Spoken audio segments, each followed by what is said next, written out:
kitas klausimas. Ar pritarėte tos pačios lyties asmenų partnerystės įteisinimui?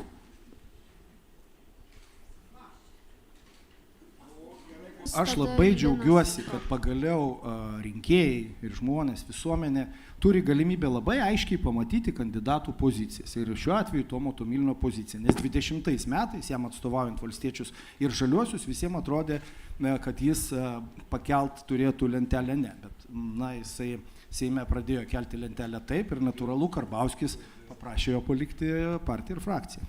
Palaukit, Tomai.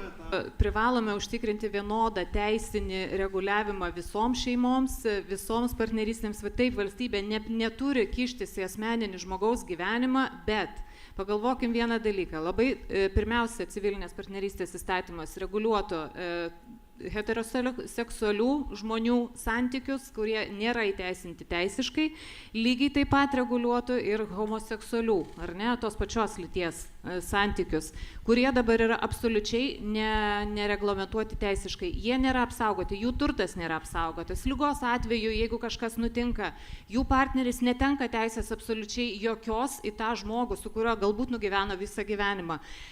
Teigiate, kad 500 ar ten kiek tų partnerių, lygiai taip pat, žinokit, gyvena ir heteroseksualų žmonės ir keičia tuos partnerius, tik tai to nedeklaruoja.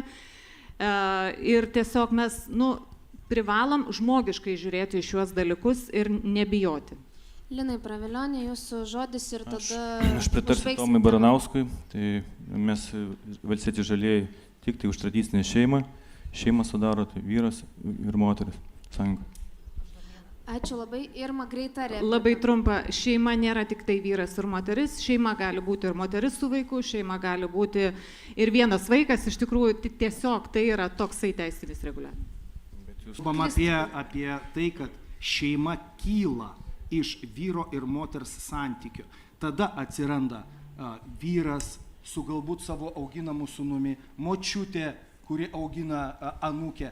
Be vyro ir moters pradžios tolesnė šeima jokia neįmanoma. Iš dviejų vyrų jokia šeima negimsta.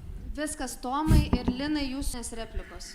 Tomai, Tomilinai. Aš tai tik pasakysiu taip bendrai, žinokit, aš tai manau, kad kiekvienas politikas, kuris čia taip labai aršiai gina arba priešinasi žmogaus teisėm, tiesiog turėtų pats užauginti bent 3-4 vaikus ir tada žinos, kas tai yra.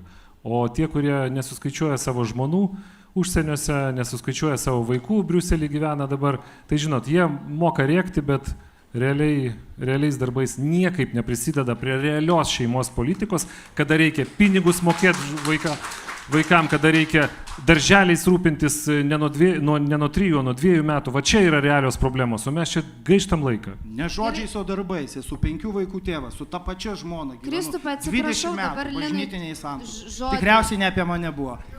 Linai. Aš truputį repliką Irmai.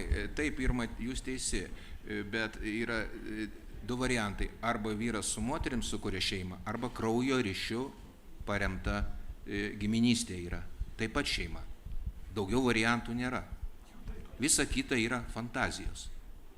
Ačiū labai visiems. Bet realybė yra kitokia tiesiog. Ir apskritai, kalbant apie tai, kad ar 5 vaikus, ar 3, ar 1 užauginsi, jeigu kada nors ateis jūsų vienas iš vaikų ir pasakys, mama, tėtė, aš gėjus, ar ne, arba lesbietė, ką tada?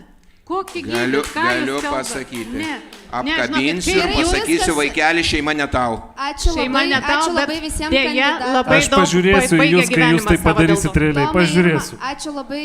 Tikrai čia galėtumėm išsiplėsti ir daug kalbėti. Kiekvienas turi savo aiškę poziciją. Man atrodo, kiekvienas tiek stebintis, tiek čia esantis žino dabar jūsų poziciją. Pasimkim lenteles ir